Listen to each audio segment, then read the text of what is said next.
Hello friends, मेरा नाम है दिनेश। आप मुझे लैपटॉप रिपेयरिंग एवं लैपटॉप रिपेयरिंग की ट्रेनिंग के लिए कांटेक्ट कर सकते हैं। मेरा कांटेक्ट नंबर है 8800428000। सो फ्रेंड्स, एक बार फिर मैं अवेलेबल हुआ हूँ एक केस स्टडी के साथ। हमारे पास एक एप्पल का मैकबुक प्रो है 1708 का मदरबोर्ड। ये लिक्विड डैमेज के कंडीशन में था। पहले मैंने प्रॉपर इसको वॉश किया है और मैं बता देता हूँ कि जनरली कौन सी आईसी। एक तो आईसी मुझे ये बदलनी पड़ी जो कि 3-5 की आईसी है ये। और एक चीज़ इसी केस स्टडी में मैं आपको डिस्क्लोज करना चाहूँगा, बताना चाहूँगा कि ये अगर इस तरीके के मदरबोर्ड आपको रिपेयर करना है सी टाइप का, तो ये एक छोटी से एम्प मीटर कहलाता है डिवाइस काफ़ी यूज़फुल होती है। क्योंकि कई बार हम लोग जब डायरेक्ट डीसी पावर सप्लाई से यूज़ कर रहे होते हैं तो डीसी पावर सप्लाई क्या है, केवल ये शो करता है कि आपका वोल्टेज बनी या ना बनी, केवल एक पोजीशन पे जाके वो रुक जाता है। ठीक है, एक थोड़ा सा सर्टेन एम्पियर ये लिफ्ट करता है, उसके बाद डीसी पावर सप्लाई ये रुका रह जाता है। ठीक है, इससे ये पता नहीं चल पाता है कि बोर्ड ट्रिगर हो रहा है कि नहीं हो रहा है, कहाँ प्रॉब्लम है। ठीक है, मेन लाइन क्लियर है कि नहीं क्लियर है। लेकिन ये एम्प मीटर काफ़ी यूज़फुल होता है। इसमें ये है क्या कि लिखा है डीसी वोल्ट 4 वोल्ट से लेकर 30 वोल्ट तक, और एम्पियर भी आपका ये यूज़ का करंट जो है, इसके लोड पावर है 0 एम्पियर से लेकर 5.1 एम्पियर तक का है। ये नॉर्मली अमेज़ॉन वगैरह पे आप सर्च मारेंगे तो मिल जाएगा। अदरवाइज़ हमारे सेल्स टीम के पास भी ये अवेलेबल है, आलोक जी के पास। मैं आपको वीडियो के लास्ट में उनका नंबर बता दूंगा। लेकिन ये इस यूज़फुल कैसे है एप्पल के बोर्ड को रिपेयर करने के लिए, खास करके सी टाइप के लिए, वो मैं बताना चाहूँगा। जनरली आप सपोज दैट कि अगर आपके बोर्ड के जो पावर जो अडाप्टर की लाइन होती है, मेन लाइन पीपी बस G3 हॉट जिसको बोलते हैं, जनरली इसमें 20 वोल्ट की लाइन होती है। तो जब ये सी टाइप के जब से कनेक्टर्स आए हैं ना, तो इसके काम करने का कॉन्सेप्ट आपको समझना पड़ेगा कि पहले एडाप्टर 5 वोल्ट की लाइन पूरे मदरबोर्ड में सेंड करता है। यानी कि जो मेन लाइन है एडाप्टर लाइन, हाई साइड जिसको बोलते हैं, हाई लाइन जो है, या पावर एसआरसी की लाइन जिसको हम लोग बोलते थे, बीपी बस G3 हॉट की जो लाइन बोलते हैं, उसमें पहले 5 वोल्ट ट्रेवल करेगी पूरे मदरबोर्ड में। अंदर जाके चेक करके आती है, एक तरह से वेरिफिकेशन करके आती है कि हाई साइड में कहीं शॉर्टिंग तो नहीं है। ठीक है, एडाप्टर की लाइन में कोई शॉर्ट सर्किट नहीं होगा। तो वापस से अंदर से सिग्नल्स जनरेट होके एडाप्टर तक रिसीव होंगे। उसके बाद 5 वोल्ट के जगह पे इमीडिएट 20 वोल्ट ट्रेवल होना शुरू हो जाती है। अगर मेन लाइन में कहीं प्रॉब्लम है, शॉर्टिंग है, तो केवल 5 वोल्ट ही आपको जहाँ जहाँ 20 वोल्ट मिलनी चाहिए, हर जगह केवल 5 वोल्ट रिसीव होगी। तो इससे एक आइडिया काफ़ी हेल्प मिल जाती है कि मेन लाइन स्टार्टिंग के लाइन में ही प्रॉब्लम है। अभी जैसे कि इसमें ये आईसी काफ़ी ज़्यादा ख़राब होती है, CAD आईसी बोलते हैं, जो चार्जिंग आईसी से पहले ये एक्टिवेट होती है। पहले हमने ये देखा था नॉर्मल बोर्ड्स में कि आप मदर अडाप्टर की पावर को फर्स्ट मॉसफेट, सेकंड मॉसफेट और उसके बाद चार्जिंग आईसी। ठीक है, चार्जिंग आईसी जब तक गेट सप्लाई नहीं देगी, यानी गेट पास देने का काम होता था चार्जिंग आईसी का। गेट सबसे पहले जब ही अडाप्टर लगाते थे, चार्जिंग आईसी एक्टिवेट होकर गेट सप्लाई को जनरेट होने में मदद करती थी। यानी कह सकते हैं कि गेट पास देने का काम, परमिशन देने का काम कौन सी थे, चार्जिंग आईसी का। लेकिन अब यहाँ पे इन बोर्ड में सी टाइप में चार्जिंग आईसी और जहाँ पे आप एडाप्टर कनेक्ट कर रहे हैं उनके बीच में ये आईसी लगी हुई है। CD32 करके जो नंबर है 3215C00, ये आईसी क्या है, ये बीच में लग गई है। ये आपके एडाप्टर के और फर्स्ट मॉसफेट, सेकंड मॉसफेट जिसको हम लोग बोलते थे, उससे उसके बीच में ये हो गई आईसी, और बाद में चार्जिंग आईसी। यानी कि जो ही आप पावर आप डालेंगे तो पहले पावर इसमें से होकर जाएगा। ठीक है, यहाँ से होते हुए 5 वोल्ट अंदर मदरबोर्ड में जाएगा। अब 5 वोल्ट को वेरीफाई करेगा चार्जिंग आईसी और पूरे अंदर का मदरबोर्ड का सील। जब चार्जिंग आईसी और बाकी जो सेक्शन है वो एक्टिवेट होके ये परमिशन ग्रांट करते हैं कि नहीं, ये अडॉप्टर की पावर है वो ओके है, या पूरी लाइन में कोई प्रॉब्लम नहीं है, तो फिर वापस से 5 वोल्ट वहाँ से रिवर्स समझ लीजिए सिग्नल बाहर की तरफ आता है, और यहाँ से फिर अडॉप्टर को डिलीवर होता है, जिससे अडॉप्टर फिर 5 वोल्ट की जगह पे पूरे ट्रैक में कितना 20 वोल्ट देना शुरू करता है। तो इसकी वेरिफिकेशन में ये काफ़ी मदद करता है। अब देखिए, जैसे मैं अगर इस पर इसके थ्रू कनेक्ट कर रहा हूँ इसी बोर्ड पे, तो सबसे पहले आपके यहाँ पे केवल 5 वोल्ट शो करेगा। देखिए स्टार्टिंग में केवल 5 वोल्ट शो करता है, ये ऑन होगा तो 5 वोल्ट शो कर रहा है, देखिए 0 एम्पियर। लेकिन अब देखिए ऑन हो गया बोर्ड मेरा, 19.3 वोल्ट शो कर रहा है। उधर देखिए डीसी पावर सप्लाई पे बोर्ड ऑन हो चुका है।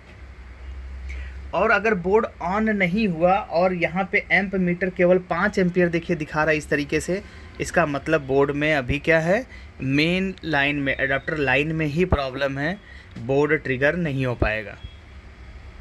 ठीक है, क्योंकि आपको बताया है कि एप्पल में कॉन्सेप्ट क्या होता है। सबसे पहले तो आपकी एडाप्टर की पावर इनपुट होती है, 3.42 बनती है। 3.42 आपकी चार्जिंग आईसी को एक्टिवेट करती है, जिससे फर्स्ट मॉसफेट सेकंड मॉसफेट, जैसे आपको अगर आप रेफरेंस के रूप में अगर याद हो आपको, तो हमने बताया था एप्पल एयर में जब ही एडाप्टर की पावर लगाते हैं, ये मेरे पास बोर्ड पड़ा हुआ है, ठीक है, यहाँ पे जब ही आप एडाप्टर की पावर डालते हैं सबसे पहले ये 3.42 के रेगुलेटर को एक्टिवेट करता है, और यहाँ पे फर्स्ट मॉसफेट सेकंड मॉसफेट है, यानी कि 2 डायरेक्शन में लाइट पावर जाती है। एक तो यहाँ पे से यहाँ जाएगी और एक दूसरी पावर यहाँ से यहाँ कनेक्टिविटी है, यानी यहाँ से यहाँ और यहाँ से यहाँ की कनेक्टिविटी है। लेकिन यहाँ से यहाँ डायरेक्ट चार्जिंग रेगुलेटर को एक्टिवेट करने के लिए पहले 3.42 बनना जरूरी है। जब 3.42 एक्टिवेट होगा, चार्जिंग आईसी एक्टिवेट करेगा, उसके बाद आपकी जो फर्स्ट मॉसफेट सेकंड मॉसफेट का गेट ड्राइव होगा चार्जिंग आईसी के द्वारा, फिर चार्जिंग सप्लाई जनरेट होगी। ठीक है, पीपी बस G3 हॉट जनरेट हो पाएगा, तभी पॉसिबल है, यानी कि 3.42 नहीं बनेगा तो नहीं होगा। और हमने सेंसर लाइन के बारे में बताया है कि एडाप्टर की सेंसर लाइन के बारे में, कि जब हम लगाते हैं एडाप्टर तो लाइट जलता तभी है जब चार्जिंग आईसी का SMC BC AC ओके और 3.42 की पावर ओके होती है, तभी वहाँ से एक सेंसर लाइन जनरेट होके आके आपके चार्जर को बताती है। ठीक है, इवन आपने डेल में HP में भी ये सेंसर लाइन को पढ़ा है आपने। HP में सेंसर लाइन से 12 से 17 वोल्ट इनपुट होता है, और यही फिर जाके बीच में कंट्रोल सर्किट के द्वारा 3.3 में कन्वर्ट होकर आईसी के पास मिलता है। और इवन मतलब किस ये आईओ को मिलता है, SMC को या आईओ को। और साथ के साथ चार्जिंग आईसी का जब तक AC ओके नहीं मिलता तब तक लाइट जलाने वाला सिग्नल चार्जिंग आईओ भी आपके मेन DC जैक पे नहीं भेजता। यानी कि आपने देखा होगा कि जब एडाप्टर लगाते हैं तो कुछ ही सेकंड बाद आपके एडाप्टर जहां लगाते हैं वहां पे लाइट जल जाती है। HP के कंडीशन में या डेल के कंडीशन में जनरली देखा होगा, या ज़्यादातर आपने देखा है HP में, तो लाइट तभी जलती है जब चार्जिंग आईसी ओके हो, और चार्जिंग आईसी से एक सिग्नल आता है AC ओके का सिग्नल, वो आईओ को मिलना चाहिए और LDO 3 वोल्ट बन के आईओ को एक्टिवेट होनी चाहिए, तब आईओ से लाइट जलाने का सिग्नल आपका जनरेट होता है। इवन EC बायस ओके होती तब भी, यानी कि बोला जाता है कि प्राइमरी सेक्शन ओके है तभी लाइट ग्लो करता है।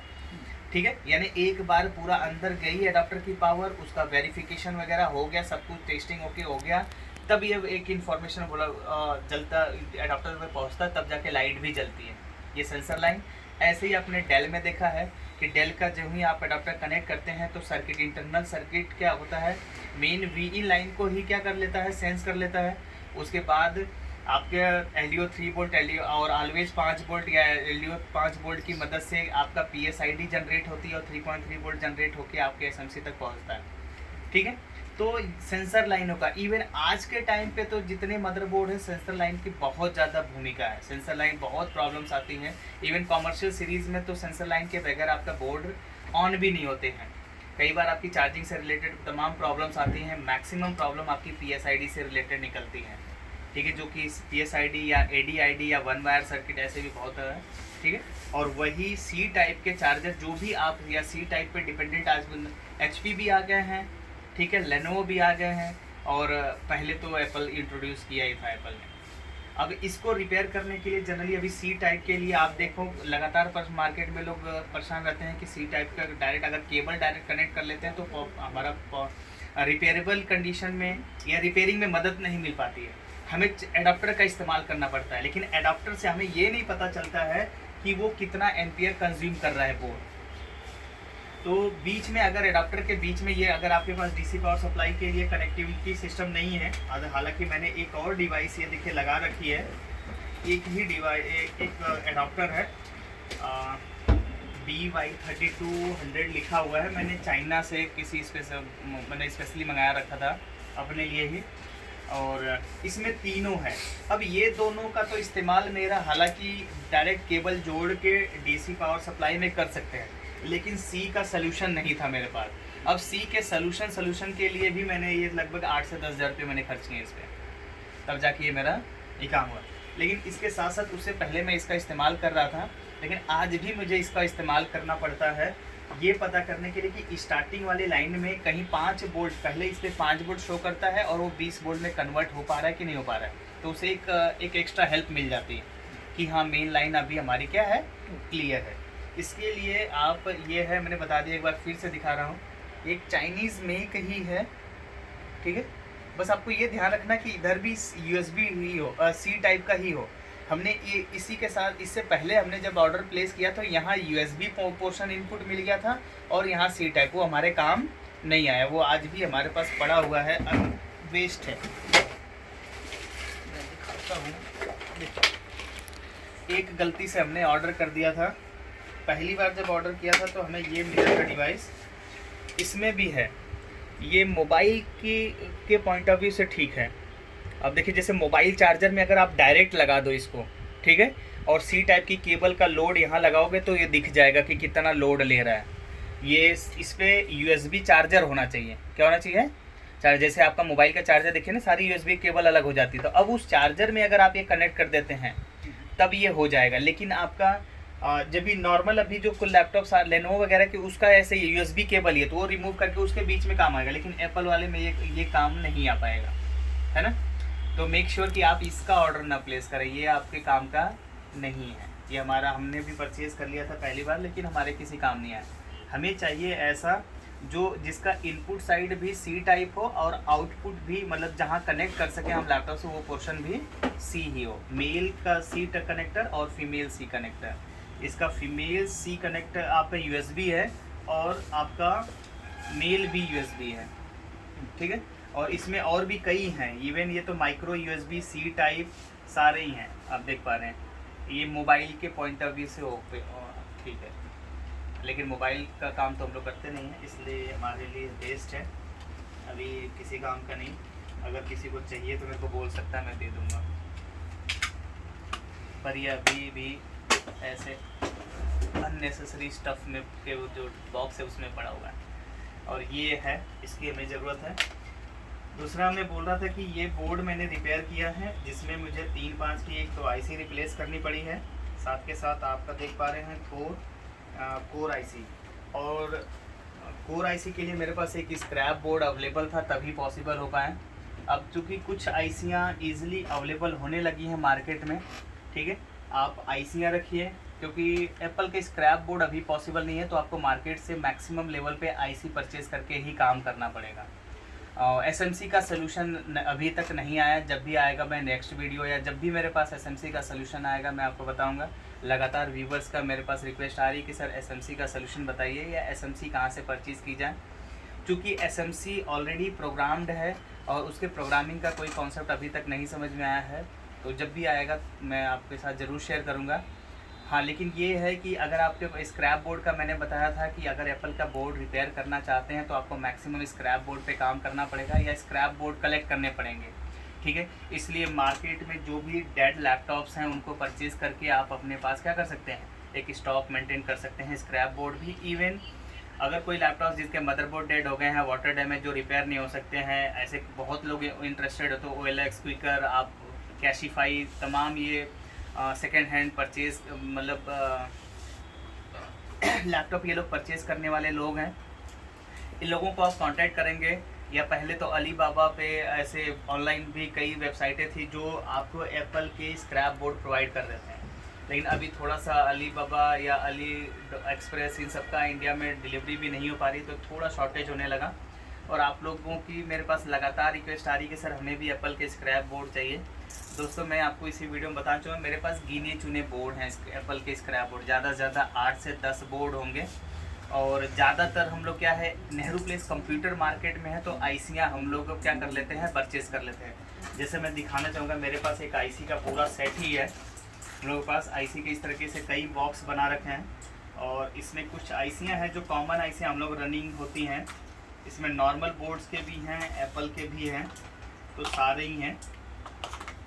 ये बॉक्स पूरा कंप्लीट वो है जो रनिंग आईसियाँ हैं, इनका मैं आपको दिखाता हूँ नंबर्स भी, या मैं आलोक जी का नंबर शेयर कर दूंगा, उनसे इन आईसीयू के लिस्ट और चाहें तो ये बॉक्स भी उनके पास रेडी स्टॉक है फॉर द सेल पर्पस। आप अगर परचेज़ भी करना चाहते हैं इस तरीके का कंप्लीट आईसीयू का सेट तो अवेलेबल हैं। आलोक जी को आप कांटेक्ट करिए। आलोक जी का नंबर नोट कर लीजिए। आलोक जी का नंबर है 9999662579। ये मैंने नंबर अपने वो इस पर लिख रखा है इनका स्पेशली 9999662579। मिस्टर आलोक जी हैं। आप मेरा रेफरेंस दें उनको कि दिनेश सर की वीडियो से उनका आपका नंबर मिला है। और आपको विंडोज़ बेस्ड अगर आप केवल बोर्ड रिपेयर करते हैं तो उनको स्पेशली बोले कि मुझे वो कलेक्शन चाहिए जो विंडोज़ बेस्ड मदरबोर्ड रिपेयरिंग के लिए है आईसीयू का। और अगर आप एप्पल के भी बोर्ड रिपेयर करते हैं तो एप्पल की कुछ कॉमन आईसियाँ हैं जिनकी लिस्ट मैंने उनको दे रखी है और वही उनमें आपको उनसे मिल जाएंगे। जैसे ये हमको लग रहा है ये एप्पल का ही है। देखिए इसमें जैसे LP8550 डिस लाइट आईसी होती है, कुछ इसमें आपका मिल जाएगा। कोर आईसियाँ भी हैं और आपके 3-5 की आईसी। जैसे मैंने पूरा कंप्लीट उनको आईसी बताया। सबसे ज़्यादा हम लोग बोर्ड रिपेयर कौन से करते हैं, एक तो एप्पल की रिपेयरिंग में 50% कवर कर लेता है 1466। तो 1466 की आपके पास 3-5 की आईसी होनी चाहिए, चार्जिंग आईसी होनी चाहिए, रैम आईसी होनी चाहिए। रैम आईसी और 1.05 दोनों कॉमन आईसी, एक ही आईसी है। 51116 करके शायद नंबर है, वो एक ही नंबर है। और इसकी कोर आईसी होनी चाहिए और लाइट आईसी। बहुत ज़्यादा प्रॉब्लम करती है लाइट आईसी।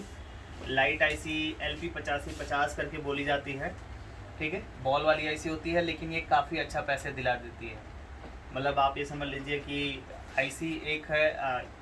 डिम डिस्प्ले की प्रॉब्लम कॉमन आती ही आती है, इसकी पिन जल जाती है, हमें रिप्लेस करना होता है।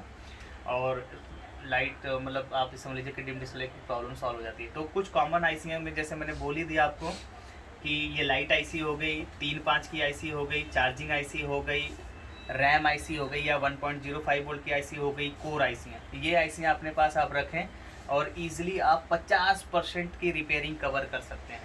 अब उस 50% in the sense air motherboard जो है एप्पल का, जो सॉरी मैकबुक का एयर जो मॉडल है 2013 से ही आ रहा है। आई थिंक 2013-14 से आना शुरू किया और 2018 तक आया ही आया है।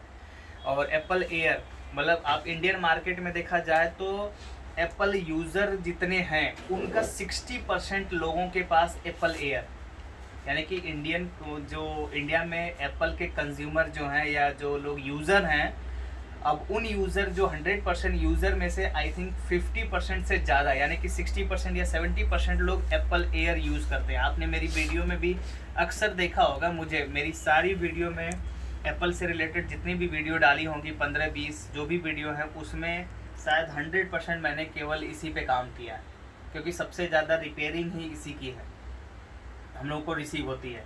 और इवन फिर अब धीरे धीरे आने हो गए। इसके साथ एक बोर्ड होता है 1278 के भी यही है। इसकी भी आईसीओ के बारे में 3-5 की इसकी आईसी बहुत ख़राब होती है।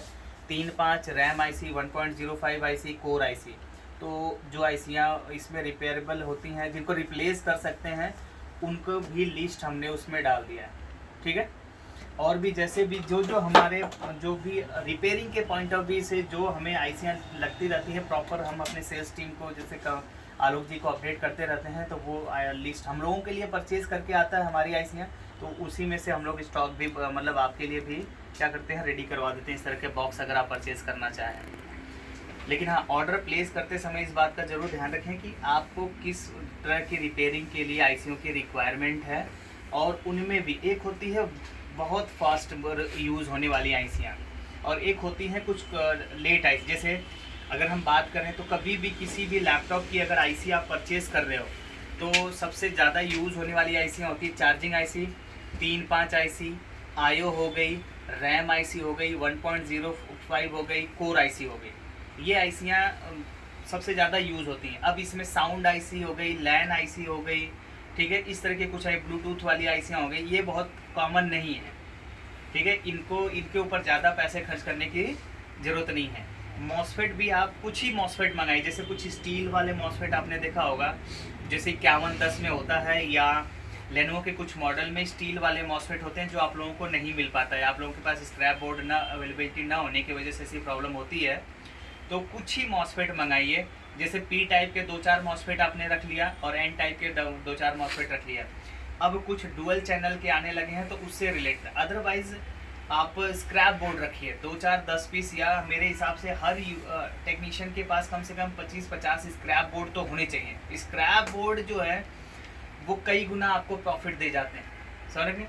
जैसे मैं इसी स्क्रैप बोर्ड की बात करूं, मैंने कोर आईसी बदलने के साथ साथ अगर मैं बताऊं तो इसके सराउंडिंग के सारे रजिस्टर, काफ़ी रजिस्टर मैंने चेंज किए हैं। अगर मेरे पास कोर आईसी केवल होती और ये रजिस्टर मेरे जो एकदम गल गए हुए थे वो नहीं चेंज करता, देखिए सारे इसमें कितने रजिस्टर मैंने निकाल रखे हैं, देख पा रहे होंगे आप वीडियो में, ठीक है। अब ये काफ़ी ज़्यादा यहाँ ये सारे निकले हुए, यहाँ निकले हुए, ये निकले हुए, इस साइड देख पा रहे हो हम निकले हैं, यहाँ निकला हुआ है, यहाँ पे कंपोनेंट निकले हुए हैं, दिख पा रहे हैं, है ना। तो ये कंपोनेंट निकाल के हमने यूज़ किया है। अगर हमारे पास ये बोर्ड नहीं होता तो शायद हम नहीं यूज़ कर पाते हैं। इसके अलावा अगर मैं बात करूँ इस आईसी के पास भी अगर हमने काम किया ना, 3-5 की आईसी वाली है, इसके पास भी हमने ये सारा देखिए कंपोनेंट हमने लगा डाले, ये निकाल के ये मॉसफेट निकाला, यहाँ से कंपोनेंट, यहाँ पे रजिस्टर लगे हुए थे, यहाँ पे लगे हुए थे, ये सब निकाल के हमने दोबारा जो रिपेयर किया है बोर्ड इसमें लगाया। तो नो डाउट हम लोगों की रिपेयरिंग का जो सक्सेस की है, जो की पॉइंट है सक्सेस रेशियो का, वो है स्क्रैप बोर्ड। लेकिन अगर स्क्रैप बोर्ड की अवेलेबिलिटी नहीं हो पाती है तो आई थिंक आपको एटलीस्ट 5 से 10 हज़ार 15 हज़ार जो भी आपका बजट अलाउ करता है उस हिसाब से आपके पास आईसीयू का एक सेट होना ही चाहिए, ठीक है। सो गाइज एक बार फिर मैं आलोक जी का नंबर आपको शेयर करना चाहूँगा, 9999662579। उनसे कांटेक्ट करिए और अगर हेल्प मिल सकती है उनसे, या उनसे आपको आईसीयाँ चाहिए तो उनको डायरेक्ट कांटेक्ट करिए। Once again thank you for watching my video. Have a nice day. जय हिंद।